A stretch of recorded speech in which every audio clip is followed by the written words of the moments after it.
ప్రభుత్వం ఏదైనా కొత్త విషయాలు చెప్తుందేమో లేదా రాబోయే బడ్జెట్లో ప్రజలకు ఇచ్చిన 420 హామీలు 420 హామీలు ఏవైతున్నాయో ఈ ప్రభుత్వం మరి ఆ 420 హామీలు 6 గ్యారెంటీల గురించి ఏమైనా కొత్త విషయాలు చెబుతారేమో లేదా గత 15 నెలల పేలవమైన అట్టర్ ఫ్లాప్ పరిపాలన ఏదైతే ఉందో దాని గురించి ఏమైనా ప్రాయశ్చిత్తం చేసుకునే విధంగా ప్రసంగం ఉంటుందేమో గవర్నర్ గారిదని చెప్పి మేమందరం కూడా భావించినాం, ఆశించినాం.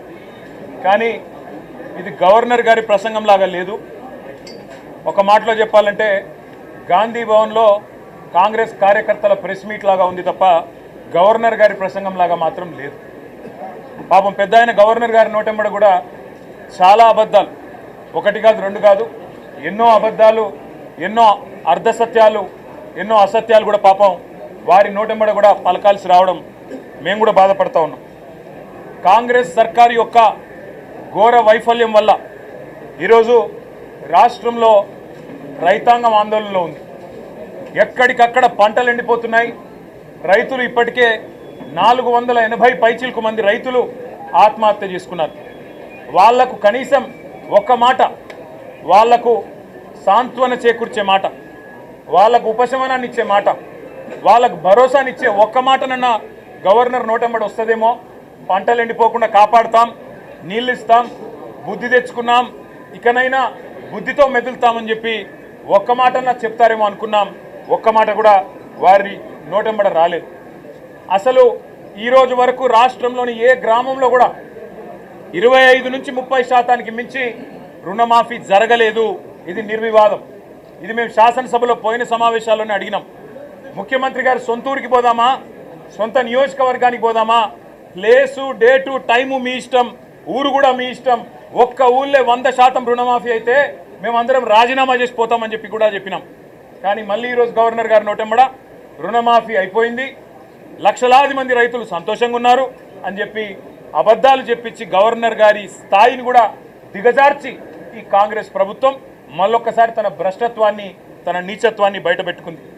పెట్టుబడి సాయం అందని రైతులు రుణమాఫీ కాక, పెట్టుబడి సాయం జరగక, కేసీఆర్ గారి టైంలో ఉండే రైతు బంధును కూడా కనీసం అమలు చేసే పరిస్థితి లేక ఆగమాగమైపోతుంటే ఇవాళ రైతు బంధు మొత్తం అందింది. అది మాత్రమే కాకుండా రైతు కూలీలకు కూడా సాయం చేస్తున్నామని చెప్పి గవర్నర్ గారి నోటెంబడ ఇవాళ అబద్ధాలు చెప్పించడం అంటే గవర్నర్ గారికి కూడా అవమానం. ఇది వారు కూడా గుర్తించాలని చెప్పి కూడా మేము కోరుతా ఉన్నాం. సాగునీటి సంక్షోభం రోజు రోజుకు తీవ్రమవుతా ఉంది. కేవలం కేసీఆర్ గారి మీద గుడ్డి ద్వేషంతో, మా పార్టీ మీద గుడ్డి కోపంతో అక్కడ మేడిగడ్డను రిపేర్ చేయకుండా 15 నెలలు ఎండబెట్టడం వల్ల ఇవాళ మొత్తం గోదావరి పరివాహక ప్రాంతంలో ఎండిపోతున్న ప్రతి ఎకరా పంటకు బాధ్యత తీసుకోవాల్సింది రేవంత్ రెడ్డి అనే ఈ ముఖ్యమంత్రి. రేవంత్ రెడ్డి అనే చేతగాని ముఖ్యమంత్రి వల్ల ఈరోజు రాష్ట్రంలో లక్షలాది ఎకరాల్లో పంటలు ఎండిపోతుంటే, ఆ పంట ఎండిపోయి అవస్థలు పడుతున్న రైతులు, తమ పొలాన్ని నిప్పు పెట్టుకుంటున్న రైతులు, తమ పొలంలో ఇలా గొర్రెలను మేకలను మేపుతున్న రైతులు వాళ్ళు ఎదురు చూసిండ్రు గవర్నర్ గారి ప్రసంగం నుంచి. ఒక్క మాటన్న వస్తుందేమో, మేము పంటలను ఎండిపోకుండా కాపాడుతాం, మేమున్నాం, ఈ ప్రభుత్వం భరోసా ఇస్తున్నది, మీకు రిపేర్ చేస్తాం మేడిగడ్డను, ఇన్ని రోజులు కేసీఆర్ గారి మీద గుడ్డి కోపంతో తప్పు చేసినాం అని ప్రాయశ్చిత్తం చేసుకుంటారు అనుకున్నాం. ఆ సోయి కూడా ఈ ప్రభుత్వానికి లేదు. కనీసం ఒక్క మాట మాత్రంగా కూడా ఎండుతున్న పంటలు, సాగునీటి సంక్షోభం, 480 మంది రైతుల ఆత్మహత్యలు, వాటి గురించి ఒక్క మాట కూడా మాట్లాడకపోవడం అంటే రేవంత్ రెడ్డి ప్రభుత్వం యొక్క ప్రాధాన్యతలు ఎట్లా ఉన్నాయో దీన్ని బట్టే అర్థం చేసుకోవచ్చు. ఇవాళ భారతదేశంలో బహుశా ఏ రాష్ట్ర సెక్రటేరియట్లో జరగని అత్యంత ఘోరమైన నీచమైన పరిస్థితి మన రాష్ట్ర సెక్రటేరియట్లో జరిగింది. 20% కమిషన్ ఇయ్యందే ఇక్కడ బిల్లులు వస్తలేవని చెప్పి కాంట్రాక్టర్లు ఆర్థిక శాఖ మంత్రి, ఉప ముఖ్యమంత్రి గారి ఛాంబర్ ముంగట ధర్నా చేసే పరిస్థితి రాష్ట్రంలో బహుశా ఎన్నడూ కూడా గతంలో లేదు. మరి భారతదేశంలో కూడా బహుశా ఎక్కడా లేదని నేను అనుకుంటా ఉన్నా. ఇవాళ 20% కమిషన్ తప్ప విజన్ లేని ప్రభుత్వం ఇది. ఈ విజన్ ఉంది, ఆ విజన్ ఉంది, ఏఐ, డేటా సైన్సెస్ అని పెద్ద పెద్ద మాటలు. విజన్ లేదు, మన్ను లేదు, కమిషన్ తప్ప. No vision, only commission, only 20% commission అనే విధంగా ఇవాళ ప్రభుత్వాన్ని నడుపుతూ ఢిల్లీకి మూటలు పంపుతూ ఇక్కడ చిన్న కాంట్రాక్టర్లను, సర్పంచ్లను, చిన్న చిన్న వ్యక్తులను వేధించి చివరికి ఓవర్సీస్ స్కాలర్షిప్లు ఇవ్వకుండా గురుకులాల్లో తిండి పెట్టకుండా ఈరోజు పిల్లల్ని చంపుతున్న అరాచక ప్రభుత్వం రేవంత్ రెడ్డి ప్రభుత్వం, కాంగ్రెస్ ప్రభుత్వం. కనీసం గురుకులాల్లో ఉండే అధ్వాన్నమైన పరిస్థితుల గురించి ఒక్క మాట చెప్తారేమో అనుకున్నాం. దాని గురించి ఒక్క మాట లేదు. చనిపోయిన 83 మంది పిల్లలకు కనీసం ఒక మాట సానుభూతి చెప్పి సంతాపం చెప్తారేమో అనుకున్నాం. ఒక్క మాట కూడా వారి గురించి ప్రస్తావన లేదు. అదే మాదిరిగా ఇంకా విచిత్రం, 10 ఏళ్లలో కేసీఆర్ గారి ప్రభుత్వం ఆనాడు 4,17,000 కోట్ల అప్పు చేస్తే 4,17,000 కోట్ల అప్పు చేస్తే అంటే సంవత్సరానికి 41,000 కోట్ల అప్పు చేస్తే అప్పులు అని గుండె బాదుకున్న కాంగ్రెస్ సన్నాసులు ఇవాళ ఒక్క సంవత్సరంలో 1,62,000 కోట్ల అప్పులు తెచ్చిన విషయం ఒక మాట చెప్తారేమో అనుకున్నాం.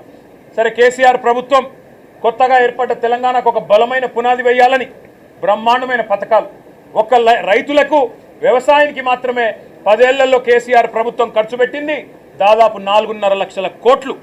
రైతు బంధు రూపంలో 73,000 కోట్లు, రుణమాఫీ రూపంలో 28,000 కోట్లు, ఇరిగేషన్ ప్రాజెక్టుల రూపంలో, అదేవిధంగా వ్యవసాయ పనిముట్ల రూపంలో, మెకనైజేషన్ రూపంలో, డ్రిప్ రూపంలో, సబ్సిడీల రూపంలో, ఉచిత విద్యుత్ రూపంలో మొత్తం 4.5 లక్షల కోట్ల రూపాయలు తెలంగాణలోని 70 లక్షల మంది రైతులకు ఇవ్వడం వల్ల ఇవాళ భారతదేశంలో తెలంగాణ వరిధాన్యం ఉత్పత్తిలో నెంబర్ 1 అయ్యింది. కానీ ఇవాళ గవర్నర్ గారి ప్రసంగంలో ఏం చెప్పుకుంటున్నారు? భారతదేశంలోనట రేవంత్ రెడ్డి ఉద్దారకం వల్ల తెలంగాణ నెంబర్ 1 అయిందట వరిధాన్యం ఉత్పత్తిలో. ఏది సంవత్సరం 14 నెలల్లో నువ్వు పంటలు ఎండబెట్టడం వల్ల, రైతు బంధు ఇవ్వకపోవడం వల్ల, కరెంటు అస్తవ్యస్తం చేయడం వల్ల, రైతుల ఆత్మహత్యల వల్ల వరిధాన్యం ఉత్పత్తి పెరిగిందా? సిగ్గన్నా ఉండాలి మాట్లాడడానికి, ప్రభుత్వానికి కనీసం సోయన్నా ఉండాలి. ఇవాళ లక్షల ఎకరాల్లో పంటలు ఎండిపోతుంటే కనీసం ఓదార్చడానికి ఒక మంత్రి దిక్కులేడు, కనీసం ఒక కాంగ్రెస్ ఎమ్మెల్యే లేడు. ఊళ్ళల్లో పోతే కాంగ్రెస్ ఎమ్మెల్యేని తరిమి కొడుతున్నారు.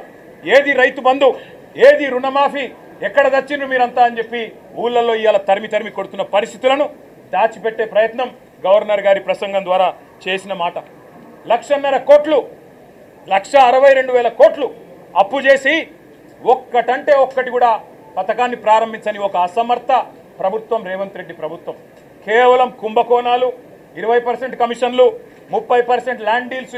నా మాట కాదు, కాంగ్రెస్ ఎమ్మెల్యేలు చెప్తా ఉన్నారు 30% కమిషన్ ఇస్తేనే మా మంత్రులు పనిచేస్తారు, 20% కమిషన్ ఇస్తేనే బిల్లులు వస్తాయి అని ఇవాళ స్వయంగా కాంగ్రెస్ ఎమ్మెల్యేల నోటంబడ వస్తున్న మాటలు, కాంట్రాక్టర్లు సెక్రటేరియట్లో ధర్నాలు చేస్తున్న పరిస్థితి. ఈ దుస్థితి గురించి గవర్నర్ గారు ఏమన్నా చెబుతారేమో. అవినీతి రహితంగా ప్రభుత్వాన్ని నడిపే ప్రయత్నం చేస్తాము. ఢిల్లీకి మూటలు పంపేదానిలో బిజీగా ఉన్నా, పదవులు కాపాడుకోవడం కోసం ఢిల్లీకి మూటలు తప్పకపోయినా కనీసం ఇకనైనా సర్దుకుంటాము, సరి చేసుకుంటామని ఒక్క మాట చెప్తారేమో అనుకున్నాం. దాని ప్రస్తావన లేదు. ఒక్క గ్యారంటీ లేకుండా, ఒక్క గ్యారంటీ అమలు చేయకుండా, 420 హామీల్లో కనీసం ఒక్క హామీ అమలు చేయకుండా, ఇవాళ ఒక్క కొత్త ప్రాజెక్టుకు ఇటుక కూడా పెట్టకుండా 1,62,000 కోట్ల అప్పు చేసినందుకు గవర్నర్ గారు ఏమైనా మందలిస్తారేమో రేవంత్ రెడ్డి గారిని అనుకుంటే, మరి అక్కడ కూడా గాంధీ భవన్లో ఒక కార్యకర్త చేసే ప్రసంగం లాగా ఇవాళ గవర్నర్ గారి ప్రసంగం సాగింది. ఒక మాటలో చెప్పాలంటే తెలంగాణలో మా పిల్లలకు అర్థమైంది నేను చెప్తే. ఈరోజు నిజానికి తెలంగాణలో ఉన్న పరిస్థితికి సావుడప్పు కొట్టాలి, కానీ పెళ్లిలో డీజే కొడతారు చూసినామా, ఆ డీజే కొట్టినట్టు ఈ ప్రసంగం డబ్బా కొడుతూ గవర్నర్ గారు ఇవాళ రేవంత్ రెడ్డి ప్రభుత్వం ఏదో ఉద్ధరించింది. ఏం ఉద్ధరించింది, ఎవరిని ఉద్ధరించింది? నేను ఒక్క మాట అడుగుతా ఉన్నా. దావోస్లో 1,79,000 కోట్ల ఇన్వెస్ట్మెంట్లు అని గవర్నర్ గారి నోటంబడ మళ్ళొక్కసారి పచ్చి అబద్ధం చెప్పించారు. పోయిన సంవత్సరం మీరు చెప్పిన 40,000 కోట్లలో 40 పైసలు వచ్చినాయా? దమ్ముంటే రేపు ప్రభుత్వం శ్వేతపత్రం ప్రవేశపెట్టాలని చెప్పి మేము డిమాండ్ చేస్తూ ఉన్నాం బడ్జెట్ సమావేశాల్లో. పోయిన సంవత్సరం జనవరి 2024లో మీరు చెప్పిన 40,000 కోట్ల పెట్టుబడులు దావోస్ నుంచి 40 పైసలన్న వచ్చినాయా? దమ్ముంటే, ముఖ్యమంత్రికి చిత్తశుద్ధి ఉంటే ప్రవేశపెట్టండి శ్వేతపత్రం. మీ అన్నదమ్ములతో మీరు కుదుర్చుకున్న కాంట్రాక్టులు కాదు. స్వచ్ఛ బయో అనే కంపెనీ పెట్టి అనుముల జగదీష్ రెడ్డి అని రేవంత్ రెడ్డి గారి సోదరుడే 1000 కోట్ల పెట్టుబడి పెడుతున్నట్టు బిల్డప్లు ఇవ్వడం కాదు ఇవాళ పెట్టుబడులు తేవడం అంటే. ఇవాళ తెలంగాణ నుంచి పెట్టుబడులు తరలిపోతున్నాయి, ఇది వాస్తవం. కేయిన్స్ అనే సంస్థ మేమానాడు కష్టపడి మైసూరు నుంచి పట్టుకొస్తే 3,700 కోట్ల పెట్టుబడి ఇవాళ సెమీ కండక్టర్ పరిశ్రమ గుజరాత్కు తరలిపోయింది, దొలేరాలో పెట్టుబడి పెట్టింది. కార్నింగ్ అనే పరిశ్రమ 1000 కోట్ల పరిశ్రమ మేమానాడు పట్టుకొస్తే ఈరోజు తమిళనాడుకు పోయింది ఆ పరిశ్రమ, చెన్నైలో పెడతా ఉన్నారు. అదేవిధంగా ప్రీమియం ఎనర్జీ అనే కంపెనీ 1700 కోట్ల పెట్టుబడి సోలార్ కంపెనీ ఇవాళ ఆంధ్రప్రదేశ్కి తరలిపోయింది. వాస్తవాలు ఇట్లా ఉంటే 1,79,000 కోట్ల పెట్టుబడులు, 1,79,000 కాదు కదా, 1,79,000 కోట్లు కాదు కదా. ఈ ప్రభుత్వం ఎంత అసమర్థ ప్రభుత్వం అంటే కొత్తగా ఒకరు కూడా పెట్టుబడి పెట్టడానికి ముందుకొచ్చే పరిస్థితి లేదు. వీళ్ళ ఆర్ఆర్ ట్యాక్సులు, వీళ్ళ కమిషన్లు, వీళ్ళ దాడికి తట్టుకోలేక నిర్మాణ రంగం కుదేలైపోయింది. రియల్ ఎస్టేట్ మొత్తం అస్తవ్యస్తం అయిపోయింది. ఇప్పటికే నిర్మాణ రంగం పూర్తి స్థాయిలో పడిపోయిన పరిస్థితి. ఇంకోవైపు ప్రభుత్వమే స్వయంగా చెప్తా ఉంది ఇప్పటి వరకు తమ ఫిస్కల్ టార్గెట్లు రీచ్ కావడం లేదని బడ్జెట్లో కూడా చెప్తారని అనుకుంటా ఉన్నాం. కాబట్టి పరిస్థితి ఏమో ఇట్లా ఉంటే ప్రతి పదం గవర్నర్ గారితో ఈరోజు చెప్పించింది అబద్ధం, ప్రతి మాట ఈరోజు గవర్నర్ గారి నోటెంబడ వచ్చింది అసత్యం, ప్రతి వాక్యం పచ్చి మోసం. మరి మోసం చేసింది ఇవాళ తెలంగాణ ప్రజల్ని మాత్రమే కాదు, గవర్నర్ గారిని కూడా ఈ రాష్ట్ర ప్రభుత్వం మోసం చేసింది, గవర్నర్ గారిని కూడా అవమానించింది. ఇంకొక మాటలో చెప్పాలి అంటే దశ దిశ ఏదీ లేని కేవలం ఒక డబ్బాలో గులకరాళ్ళే చూపితే ఎట్లా అయితే సౌండ్ వస్తుందో అట్లాంటి అది పరిస్థితి తప్ప ఇంకొక మాట కూడా లేదు. ఇంకా దారుణమైన మాట, బీసీలను కులగణన పేరుతో వంచి అవమానించి, ఈ మాట మేమనలేదు, ఒక కాంగ్రెస్ ఎమ్మెల్సీ గారంటే ఆయనను కూడా సస్పెండ్ చేసి పారేసినారు. మీరు ఎట్లా తగ్గిస్తారయ్యా? కేసీఆర్ గారి ప్రభుత్వం ఉన్నప్పుడు సమగ్ర కుటుంబ సర్వేలో ఆనాడు 56% ఉన్న బీసీలు ఈరోజు 46 ఎట్లయితారని చెప్పి ఒక ఎమ్మెల్సీ గారు అడిగితే ఆయనను తీసుకుపోయి పార్టీలను సస్పెండ్ చేస్తారు. ఇవాళ మేమనడం కాదు కదా, రాష్ట్రంలో ఒక్క బీసీ సంక్షేమ సంఘం మీ లెక్కలు కరెక్ట్ అంటుందా? ఒక్క బీసీ బిడ్డ మీ లెక్కతో ఏకీభవిస్తున్నాడా? అదేవిధంగా మీ ఎమ్మెల్సీలు మీ ఎమ్మెల్యేలైనా కనీసం వాళ్ళైనా ఏకీభవించే పరిస్థితి ఉందా? ఇవాళ కులగణన పేరుతో బీసీలను వంచి వాళ్ళను కూడా మోసం చేసి వాళ్ళ సంఖ్య కూడా తగ్గించి వాళ్ళను ఉద్ధరించినట్టు సోషల్ జస్టిస్ అని ఇవాళ గవర్నర్ గారు నోటెంబడ అబద్ధాలు చెప్పడం అంటే నిజంగా కూడా సిగ్గుచేటు. అదేవిధంగా కాంగ్రెస్ తల్లిని తీసుకొచ్చి రుద్ది, కాంగ్రెస్ తల్లిని సెక్రటేరియట్లో పెట్టి, రాహుల్ గాంధీ తండ్రిని సెక్రటేరియట్ ముందు పెట్టి అదేదో గొప్ప పని చేసినట్టు, తెలంగాణకు వాళ్ళేదో ఉద్ధరించినట్టు సిగ్గు లేకుండా మాట్లాడుతున్న ఈ ప్రభుత్వానికి మేము చెప్పేది ఒకటే, కాంగ్రెస్ తల్లిని రాహుల్ గాంధీ తండ్రిని మంచిగా భద్రంగా ప్యాక్ చేసి గాంధీ భవన్ పంపిస్తాం 3 ఏళ్ల తర్వాత, తప్పకుండా ఎక్కడ పెట్టుకోవాలో అక్కడ పెట్టుకోండి అని చెప్పి కూడా తెలియజేస్తూ, గవర్నర్ గారి ప్రసంగం ఈరోజు పూర్తి స్థాయిలో ప్రజలను వంచడమే కాకుండా, ప్రజలను మోసం చేయడమే కాకుండా గవర్నర్ గారి ప్రతిష్టను కూడా తగ్గించిందనే మాట కూడా నేను మీకు తెలియజేస్తా ఉన్నాను.